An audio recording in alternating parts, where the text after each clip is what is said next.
बिस्मिल्लाहिर्रहमानिर्रहीम। अस्सलाम वालेकुम डियर स्टूडेंट्स। प्रोफेशनल एथिक्स के एक और लेक्चर के साथ हम हाजिर हैं।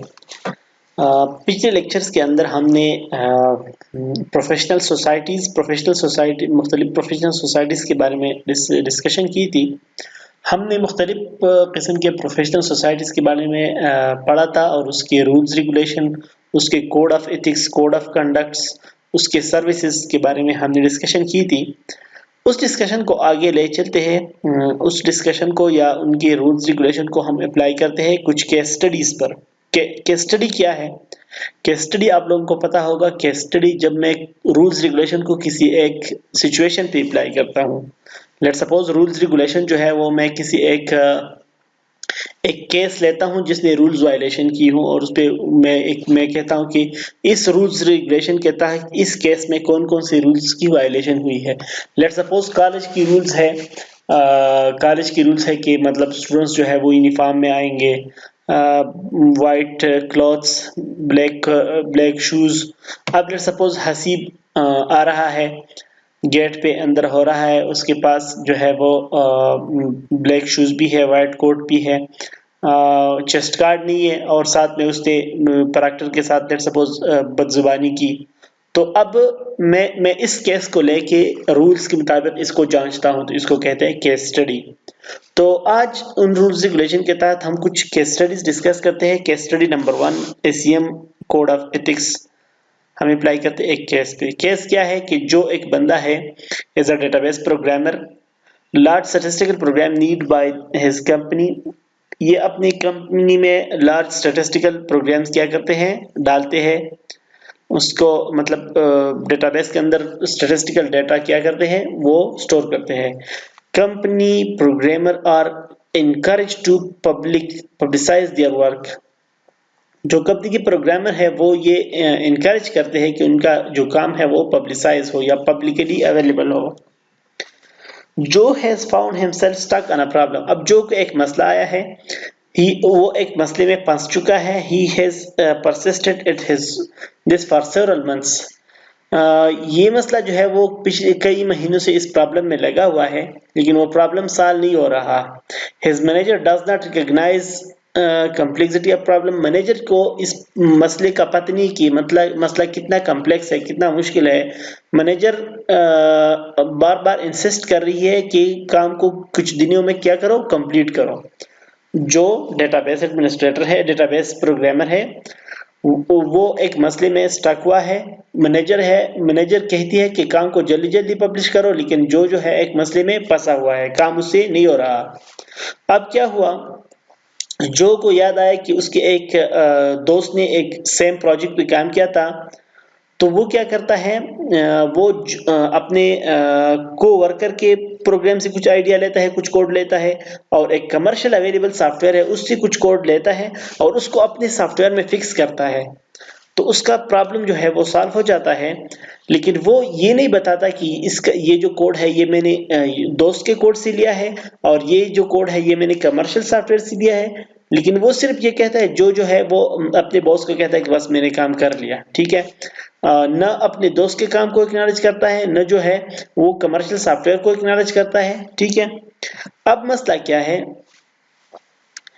these two areas of code which could be directly incorporated in his own program। तो जो क्या करता है, स्टडीज दिस प्रोग्राम, इन प्रोग्राम्स को स्टडी करता है, अपने को वर्कर के प्रोग्राम को और एक कमर्शियली अवेलेबल प्रोग्राम को, और अपने कोड के साथ इसको क्या करता है, इनकारपोरेट करता है, अपनी कोड के अंदर इनके कोड्स को डालता है और ये कहता है कि ये मैंने अपना सॉफ्टवेयर बना लिया। He use segment of code both from his coworker and from the commercial software. He does not tell anyone, वो किसी को नहीं बताता, और mention it in the documentation, और न डॉक्यूमेंट्स में ये मेंशन करता है कि ये कोड मैंने कहीं और से लिया है। He completes the project and returns it in a day ahead of time। वो प्रोजेक्ट को कंप्लीट करता है और एक दिन पहले क्या करता है, हैंड ओवर करता है। How does the code of ethics help us understand this case? Code of ethics हमें कैसे हेल्प करता है कि इस केस को अंडरस्टैंड कर सके, या इस केस में कौन कौन से अनएथिकल काम हुआ है या कौन कौन से रूल्स की वायलेशन हुई है। तो applying the code of ethics in case one में हम जब कोड ऑफ एथिक्स को अप्लाई करते हैं तो this case highlight issues involving intellectual property. सबसे पहला जो इशू है वो इंटेलेक्चुअल प्रॉपर्टी के साथ है। इंटेलेक्चुअल प्रॉपर्टी इसमें वायलेट हुई है। छह रूल्स नंबर 1.6 कहता है कि give proper credit for intellectual property. जो इसका जो को वर्कर था उसने जो काम किया था ये उसकी इंटेलेक्चुअल प्रॉपर्टी थी, अगरचे पेटेंट नहीं था या कॉपीराइट नहीं था, लेकिन अखलाकी तौर पर ये काम उसने उसके को वर्कर ने किया था। तो specifically do not take credit for others ideas और वर्क। इस जो ने जो काम किया उसने कहा कि ये मैंने किया है, हालांकि इंटेलेक्चुअल प्रॉपर्टी ये किसी और की थी, ये किसी और ने किया था। उसने और जो ने क्या किया उसका क्रेडिट खुद अपने सर लिया। ठीक है। प्रॉपर्टी राइट प्रिंसिपल 1.5 क्या कहता है कि copyright, patent, trade secret, licence agreement, जो दूसरा उसने कमर्शियल सॉफ्टवेयर से जो पोर्शन लिया था, जो सेगमेंट लिया था, वो क्या था, वो कॉपीराइट था या पेटेंट था या ट्रेड सीक्रेट था या लाइसेंस एग्रीमेंट। वो जो कमर्शियल सॉफ्टवेयर होगा उसका अपना कॉपीराइट होगा, उसका अपना पेटेंट होगा, उसका अपना ट्रेड सीक्रेट होगा या लाइसेंस होगा, और उसके सॉफ्टवेयर को आप बगैर उसकी इजाजत के, बगैर कुछ पैसे वगैरह के यूज नहीं कर सकते। तो उसने 1.5 रूल्स की भी वायलेशन की जिसमें कॉपीराइट और पेटेंट वगैरह आते हैं। Restriction also ground in integrity, इसकी सॉफ्टवेयर की वो इंटीग्रिटी नहीं रही। ठीक है, जो एक एक्चुअल सॉफ्टवेयर की होती है। कंप्लाइंग विद एग्जिस्टिंग लॉ, ये जो है ये लॉ नंबर 2.3 के साथ भी कंप्लाई करता है। अच्छा, जो violated professional ethics in two ways, इसने प्रोफेशनल एथिक्स को भी वायलेट किया, इसने इंटेलेक्चुअल प्रॉपर्टी को भी वायलेट किया। प्रोफेशनल एथिक्स को failure to give credit for another work, एक इसने जिस बंदे का कोड यूज किया उसको क्रेडिट नहीं दिया। Using code from a commercial package that was copyrighted, उसने कॉपीराइट की भी वायलेशन की। Using code from a commercial package का कोड जिसने यूज किया ये कॉपीराइट इसने वायलेट कर दिया। इफ जो only looked at co-worker source code, अगर जो सिर्फ कोवर्कर के कोड को देखता, could he then write his own program and still have an obligation to give credit? अगर को जो था, अगर वो सिर्फ कोवर्कर के कोड को देख के अपना कोड लिखता, सिर्फ उससे आइडिया लेता, फिर भी क्या होता था, फिर भी जो की रिस्पांसिबिलिटी बनती थी कि वो उसके काम को क्या करता, क्रेडिट देता था। कि मतलब कहता कि यार मैंने उस कोवर्कर के कोड को यूज तो नहीं किया लेकिन उससे मैंने आइडिया लिया, तब भी उसको क्या करना चाहिए, क्रेडिट देना चाहिए। He should have acknowledge credit in documentation, उसको डॉक्यूमेंट्स में लिखना चाहिए था जो को कि ये जो आइडिया है इसमें मैंने फलां बंदे से हेल्प ली है। ठीक है। Some professional discretion possible here, especially if intellectual material is trivial. कुछ डिस्क्रिशन है मतलब possible here, specially if intellectual material is trivial. मतलब इधर कुछ डिस्क्रिशन है, हम थोड़ा सा काम कर सकते हैं। जैसे फॉर एग्जांपल मैं अगर किसी की काम से आइडिया, तो मतलब एक ऐसा काम हो जो आम हो, ट्रिवियल मतलब आम काम हो, और मैं किसी के काम को देख के अपना काम करूँ, तो मतलब हर चीज को एक्नॉलेज करना जरूरी नहीं है। लेकिन अगर ऐसा काम हो जिसमें आप स्टक हो और आपको कहीं से हेल्प मिल जाए, तो उनको फिर एक्नॉलेज करना, उनको रेफर करना लाजमी है। Use of commercial software code was also not appropriate. जो कमर्शियल सॉफ्टवेयर का कोड यूज का ये बिल्कुल अप्रोप्रिएट नहीं है। जो should have check to determine whether or not company was authorised to use source code before using it. जो को ये देखना चाहिए था कि जो जिस कंपनी में मैं काम कर रहा हूँ ये अथराइज है कि किसी और कंपनी के सॉफ्टवेयर के कोर्स कोड को यूज कर सके या नहीं। In general desirable to share and exchange intellectual material, desirable and share to exchange intellectual material, but using bootlegged software is definitely a violation of code. ये बात desirable है कि हम एक दूसरे के साथ इंटेलेक्चुअल मटेरियल या इंफॉर्मेशन शेयर कर सके, लेकिन किसी की सॉफ्टवेयर को चोरी करना या उसको उसकी इजाजत के बगैर यूज करना क्या है? वायलेशन ऑफ कोड है। अच्छा, एक और केस स्टडी की तरफ हम आते हैं कि इधर भी हम एसीएम कोड ऑफ एथिक्स को अप्लाई करेंगे।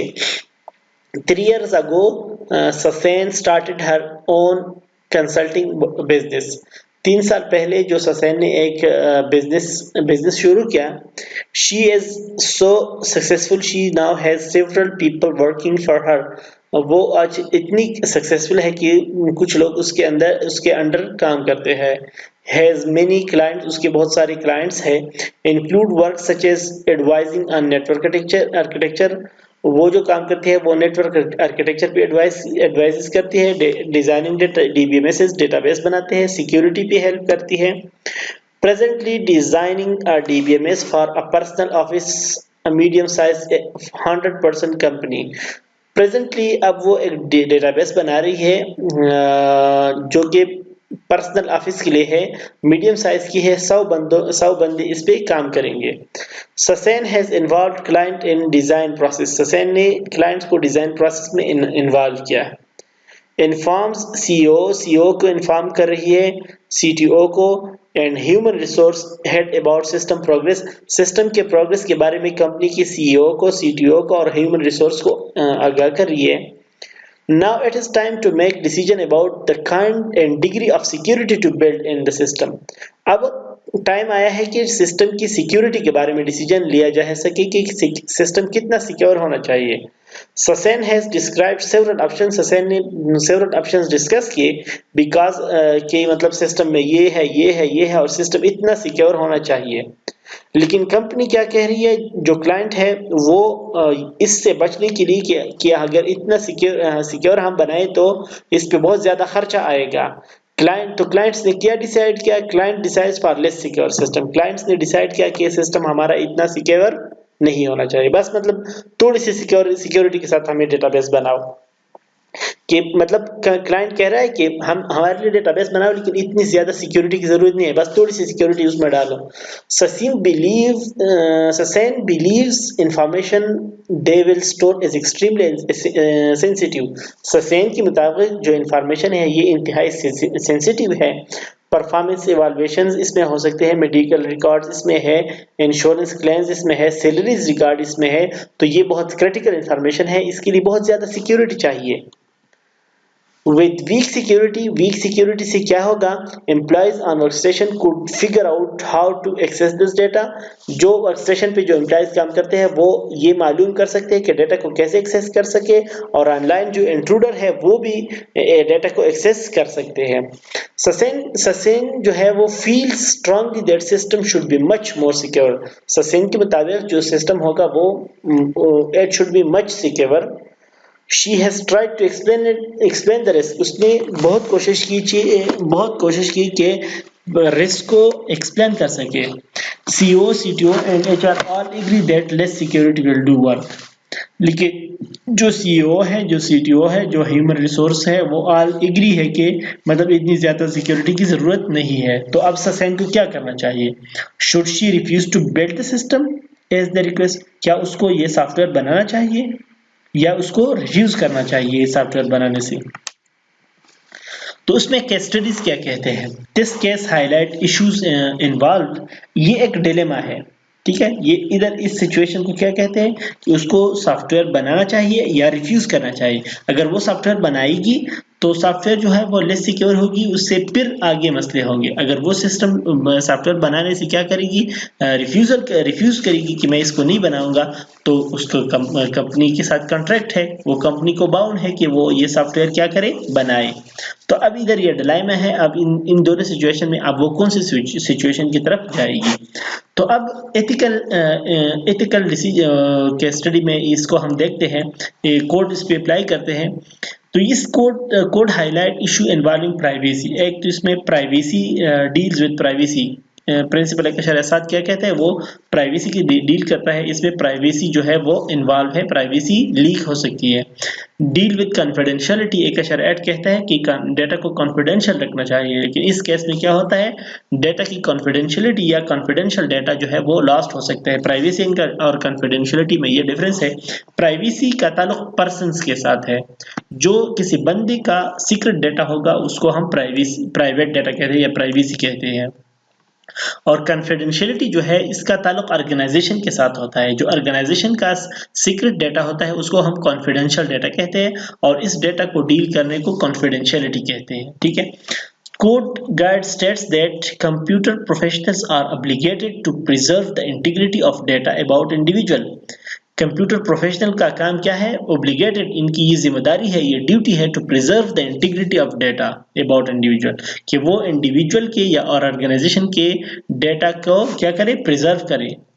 ठीक है, preserve the integrity of data, data की जो इंटीग्रिटी है, जो प्राइवेसी है, जो कॉन्फिडेंशियलिटी है, उसको महफूज करे, ये कंप्यूटर प्रोफेशनल की जिम्मेदारी है।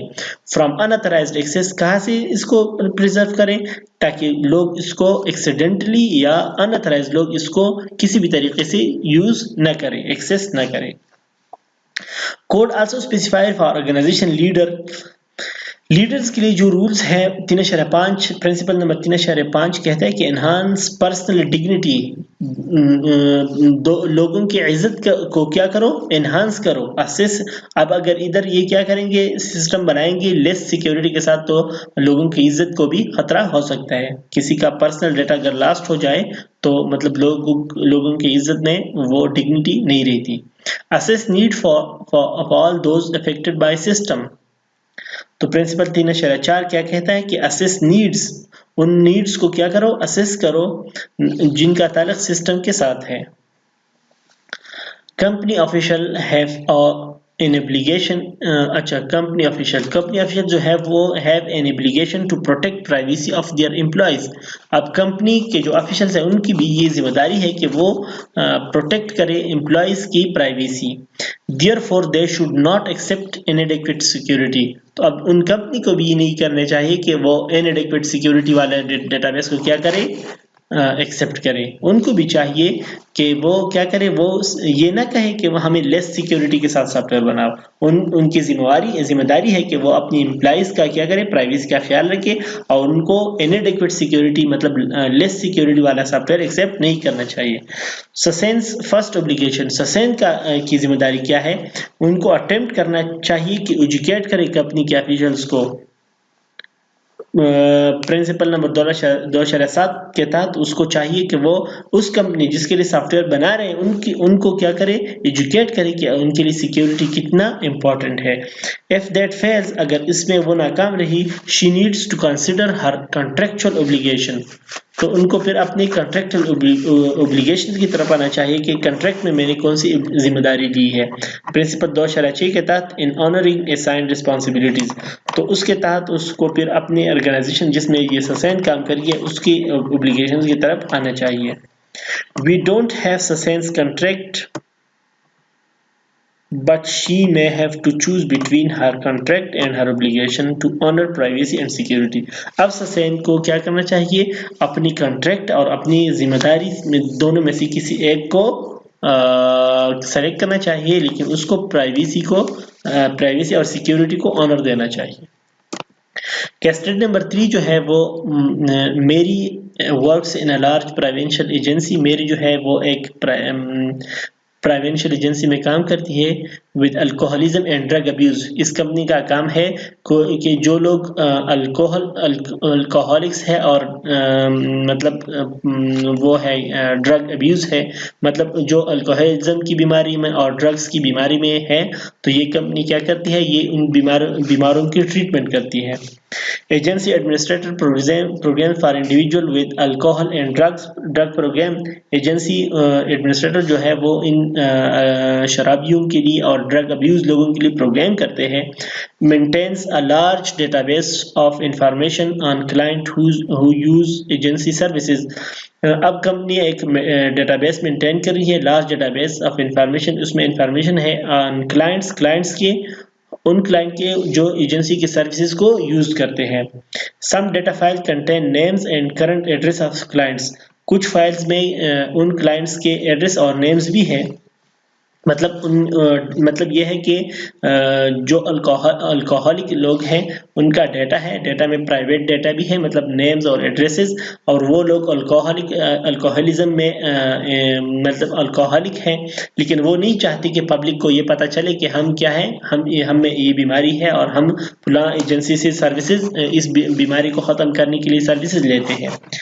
अब मेरी जो बंदी है या बंदा है जो भी है, Mary has been asked to look at the track record of treatment program. अब मेरी को ये टास्क दिया है कि वो इन लोगों का जो ट्रैक रिकॉर्ड है इलाज का ट्रैक रिकॉर्ड क्या करे, उसको देके उनको मतलब ट्रैक रिकॉर्ड को सेव करें कि number of reporting number of clients seen each month for past 5 कि मतलब मेरी को ये टास्क दिया है कि वो ये निकाले डेटाबेस से कि पिछले 5 साल के अंदर हर महीने कौन कौन से कितने नंबर ऑफ क्लाइंट्स जो है वो आए हैं इलाज के लिए। लेंथ ऑफ क्लाइंट ट्रीटमेंट, हर बंदे का मतलब इलाज कितने महीनों तक चला है। Number of clients who return after program completion, कितने वो लोग हैं जो इलाज के बाद वापस चले गए हैं, और उनकी क्रिमिनल हिस्ट्रीज को देखा जाए, ठीक है। अच्छा, Mary has been given access to all file in the agencies in mainframe computer. Mainframe computer में इन सारे लोगों का डाटा स्टोर है, तो मेरी को एक्सेस दिया गया है कि वो क्या करे, इस मेन फ्रेम कंप्यूटर में इनके फाइल्स को क्या करे, एक्सेस करे। This data is needed to put together the report बनाने के लिए सारा डाटा क्या करना चाहिए, मेरी को चाहिए। आफ्टर असेंबलिंग डाटा असेंबल करने के बाद she downloaded into the computer in her office. Data को कंपाइल करने के बाद मेरी क्या करती है कि मेरी सारा डाटा अपने ऑफिस के कंप्यूटर में डाउनलोड करती है। The agency is pressuring her to finish report on the deadline. Agency इस मेरी को कह दिया कि आप काम जल्दी डेडलाइन से पहले क्या करें, कंप्लीट करें। मेरी decide she must work from home over the weekend. मेरी ये फैसला कर दी है कि मैं वीकेंड पे घर में भी इस डाटा पे काम करता हूँ, तो वो क्या करती है, she copies data on to several desk and takes them home. Mary data को डेस्क में हार्ड डिस्क में कॉपी करती है और इसको घर ले जाती है और घर में काम कंप्लीट करती है, लेकिन वीकेंड के बाद जब वो आती है तो वो डेस्क को घर में भूल जाती है। तो इसमें क्या है, this case resemble case 2 but arise several addition issues. तो ये केस 2 की तरह है, केस स्टडी नंबर 2 की तरह, लेकिन इसमें बहुत सारी इश्यूज है। इश्यूज इन्वॉल्व कॉन्फिडेंशियलिटी, इसमें कॉन्फिडेंशियलिटी है, मतलब प्रिंसिपल के साथ डील विद प्राइवेसी। इसने प्राइवेट डेटा क्या किया हुआ है, अपने हार्ड डिस्क में कॉपी की है, तो इसने कंपनी के मतलब एडमिनिस्ट्रेटर की इजाजत के बगैर प्राइवेट डेटा हार्ड डिस्क में कॉपी की है और हार्ड डिस्क घर में छोड़ आई है। तो अब ऐसा हो सकता है कि मेरी के फ्रेंड्स या रिलेटिव्स इस हार्ड डिस्क को उठा के डाटा को रीड कर सकते हैं। इसमें कॉन्फिडेंशियलिटी का इशू भी है। अच्छा, प्रिंसिपल 2/8 जो है वो constraining access to unauthorized systems, इसने अनऑथराइज्ड तरीके से डाटा को एक्सेस किया है। उन्होंने तो ऑथराइजेशन दी थी कि मेन फ्रेम से आप अपने सिस्टम के ऑफिस में डाटा डाउनलोड करें, लेकिन ये नहीं कहा था कंपनी ने कि आप इसको अपने हार्ड डिस्क में अपने घर ले जाए। तो इसने क्या किया है, ऑथराइजेशन की रूल्स की खिलाफ वर्जी की है। 3/5 रूल्स कहता है कि ऑर्गेनाइजेशन लीडर है obligation to verify systems are design and implemented to protect personal privacy and enhance personal integrity. अब 3/5 में ऑर्गेनाइजेशन लीडर ने क्या किया है, इनकी जिम्मेदारी है कि वो सिस्टम्स को वेरीफाई करे, कि वो ऐसे सिस्टम्स को डिजाइन करे और इम्प्लीमेंट करे ताकि वो पर्सनल प्राइवेसी और पर्सनल इंटीग्रिटी को क्या करे, एनहांस करे। तो अब मेरी ने जो डाटा घर लेके गया है तो उसका सिस्टम तो उस तरह नहीं था, शायद उसके सिस्टम में मतलब डेटा को लीक करने के वो चांसेस हो, शायद उसके सिस्टम ने डेटा को लीक किया हो, ठीक है। अच्छा, एक और प्रिंसिपल है, principle 3 appropriate and authorized use of organization resources. appropriate and authorized use of organization resources। उसने इस रूल्स की भी खिलाफ वर्जी की है 303 की। इसमें है कि appropriate and authorized सिस्टम की ऑर्गेनाइजेशन की जो रिसोर्सेज है उसको सही तरीके से यूज करो और ऑथराइज्डली यूज करो, ठीक है। तो इसने सिस्टम की ऑर्गेनाइजेशन की रिसोर्सेज को सही तरीके से यूज नहीं किया। Government agency should have had policies and procedure to protect identity of its client। Government organization जो था वो ये भी कर सकता था कि वो पॉलिसी एंड प्रोसीजर बनाती जहाँ जहाँ पर आइडेंटिटी ऑफ क्लाइंट्स जो है वो प्रोटेक्ट होती। मेरी friend and relative might accidentally discover files and inappropriate uses information। मेरी के दोस्त क्या कर सकते हैं, हार्ड डिस्क को उठा सकते हैं और इंफॉर्मेशन को देख सकते हैं। Note that the file Mary used did not need to have names or other information in the record।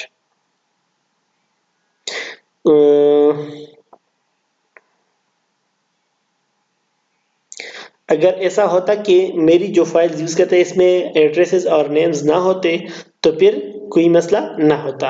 Agency should have removed identity from information.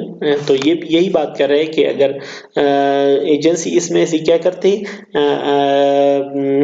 Remove identity information from file मेरी was allowed to use.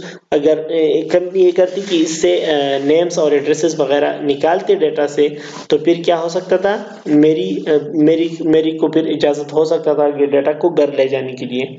मेरी unfortunately was not attentive to ethical issues ahead of time. तो unfortunately Mary को इन ethical issues का time से पहले पता नहीं था। तो ये केस स्टडी जो है इसमें मतलब ये कहा गया है कि आप लोग कहीं भी किसी डेटा को मतलब ये ना कहीं कि मैं घर से काम करूंगा और जो ऑर्गेनाइजेशन का डेटा है वो आप घर लेके जाए। अगर आप घर लेके जाना चाहते हैं तो सबसे पहले एडमिनिस्ट्रेटर से परमिशन ले कि मैं ये डेटा घर ले जा सकता हूँ। जैसे कि फॉर एग्जांपल जो बैंक के लोग हैं, बैंक के लोग जो जब घर से काम करना चाहते हैं तो वो सबसे पहले बैंक से परमिशन लेते हैं। तो बैंक क्या करते हैं, उनको एक स्पेसिफिक यूजर नेम और पासवर्ड देते हैं वीपीएन वर्चुअल प्राइवेट नेटवर्क का, क्योंकि बैंक का काम जो है वो क्रिटिकल है। वो ऐसी सिंपल सिस्टम से आप नहीं कर सकती, क्योंकि इंटरनेट पे फिर क्या हो सकता है, बैंक का जो डेटा है वो मतलब लीक हो सकता है। हैकर्स आसानी से फिर बैंक के अकाउंट्स को हैक कर सकते हैं। इसलिए जो भी काम आप ऑर्गेनाइजेशन के लिए घर से करना चाहते हैं तो सबसे पहले आप परमिशन लेंगे, ठीक है। तो इस तरह case study number 4, case study number 5, case study number 6 आप लोग खुद पढ़े, ये भी इसी तरह सिंपल है, ठीक है।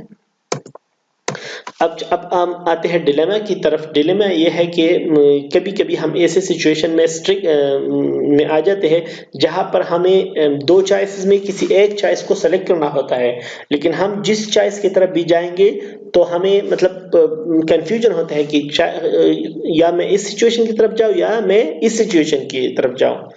So in such case, societal and personal ethics guidance can provide no satisfactory outcome for the chooser।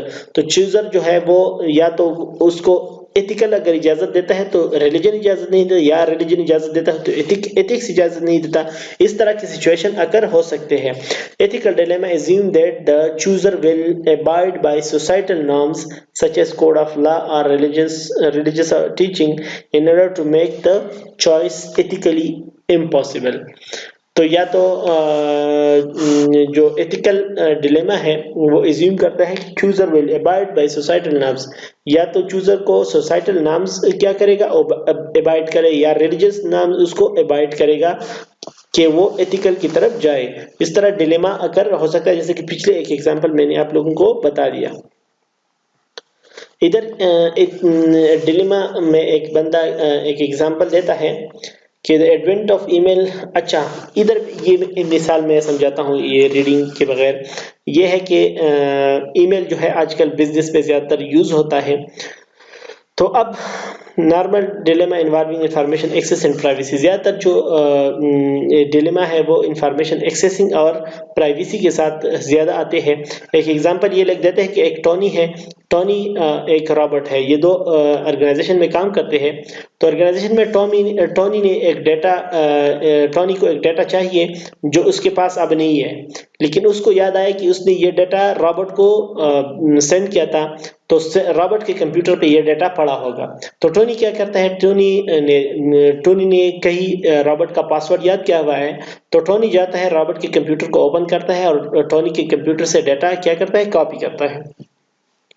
अब टोनी की नज़र से एक चीज़ गुजरी, उसने देखा कि रॉबर्ट ने अपने कंप्यूटर पे एक बेटिंग ऑन की है। क्या ऑन की है? बेटिंग।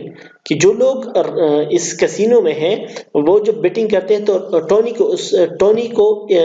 रॉबर्ट को इससे फायदा है। अब टोनी जो है वो टोनी हैरान हो गया कि मैं अब कैसे कंपनी को बता दूं कि मतलब रॉबर्ट जो है वो आपके ऑर्गेनाइजेशन के अंदर, आपके कैसीनो के अंदर खुद पैसा कमा रहा है, उसने बेटिंग ऑन की है एक गेम पे, गेम बिलिंग गेम पे। तो अब टोनी क्या करेगा, टोनी अगर कंपनी को बताएगा कि रॉबर्ट ने वो चीज ऑन की है, तो कंपनी टोनी से पूछेगा कि आपको कैसे पता। तो टोनी फिर ये बताएगा कि मैंने उसके सिस्टम में जाके देखा है। तो कंपनी टोनी से पूछेगा तुम उसी के सिस्टम में गई कि कैसे गए, तुमने उसके सिस्टम को कैसे खोला। तो टोनी ने फिर क्या किया है, रूल्स की वायलेशन की है। अब टोनी अगर कंपनी को नहीं बताएगा, तो टोनी अगर रॉबर्ट को बताएगा कि तुम ये ना करो, ये गलत काम है, विसल ब्लूइंग जो मैंने बताया था, तो रॉबर्ट जो है वो टोनी से पूछेगा कि तुम्हें कैसे पता कि मैं ये कर रहा हूँ। तो फिर ये टोनी को भी बताएगा कि आपके सिस्टम को मैंने यूज किया हुआ है। तो भी तू भी क्या है, टोनी को वापस क्या करेगा, टोनी को बताएगा कि तुमने किस क्यों मेरे सिस्टम को क्या किया किया हुआ है, यूज किया हुआ है। ठीक है। तो अब इस सिचुएशन में टूनी कुछ भी नहीं कर सकता। ठीक है। अब टूनी चाहता है कि मैं क्या करूं, मैं रूल्स रेगुलेशन के तहत विसल ब्लोइंग करूं, इस मसले को मैं क्या करूं, हाईलाइट करूं। लेकिन टोनी क्या कर रहा है, टोनी वापस बस रहा है। ठीक है। So he would also have to reveal the source of his information. What does Tony do in this situation? इस सिचुएशन में टोनी क्या करेगा? तो इस सिचुएशन में एक डिलेमा है। अब टोनी अगर इस तरफ जाता है तो भी फंसता है, इस तरफ जाता है तो भी फंसता है। अगर नहीं जाना चाहता तो मतलब उसको अपना ज़मीर इजाज़त नहीं देता। ठीक है। तो इस तरह इस सिचुएशन अकर हो सकते हैं। इस सिचुएशन के लिए इस सिचुएशन को मतलब हैंडल करने के लिए क्या करना चाहिए, हमें डिसीजन लेना चाहिए। The goal is to get management to recognize and remedy the problem. Organization को बताना चाहिए कि प्रॉब्लम क्या है, और उसको प्रॉब्लम के बारे में बताना चाहिए, लेकिन कन्फ्लिक्ट को कम से कम करना चाहिए। कैसे? Take the problem outside the organization, मतलब आप किसी ऐसे तरीके से इस प्रॉब्लम को सॉल्व करें। लेट सपोज आप एम्प्लॉय नहीं है, या किसी ऐसे बंदे को बताए जो बाहर से हो, और उसको कहो कि यार मुझे इस तरीके से पता चला है, किसी और तरीके से, मतलब किसी न किसी तरीके से आप इस प्रॉब्लम को कम से कम करें, लेकिन मसले को हल करें। या अपने मतलब ऐसा हो कि प्रॉब्लम भी सॉल्व हो जाए और किसी को नुकसान भी न हो जाए। लेकिन इसमें यह है कि be prepare to live with the result, जो रिजल्ट आता है उसके लिए रेडी रहे। हर चीज को डॉक्यूमेंट करें। ये एक बहुत जरूरी बात है कि कंपनी में जो भी काम आप करते हैं उसको डॉक्यूमेंट करें। Be on your best behaviour, और हमेशा अच्छा बिहेवियर पेश करें। तो इधर ये कुछ समरी इन्होंने लिखी है कि आईटी प्रोफेशनल में जब हम करते हैं तो बहुत सारे इश्यूज आ सकते हैं, but it does not identify some decision is unacceptable. तो कुछ ऐसे डिसीजन होते हैं जो हमें एक्सेप्टेबल नहीं होते, लेकिन हम उसको आइडेंटिफाई नहीं कर सकते। Ethical decision often involve balance amongst several factors. Computer professional therefore have to choose among the conflicting principle. कुछ हमारे पास conflicting डिसीजन होते हैं, तो कंप्यूटर प्रोफेशनल को उनमें से चूज करना होगा। Goal is to ahead to the spirit as much as to the latter.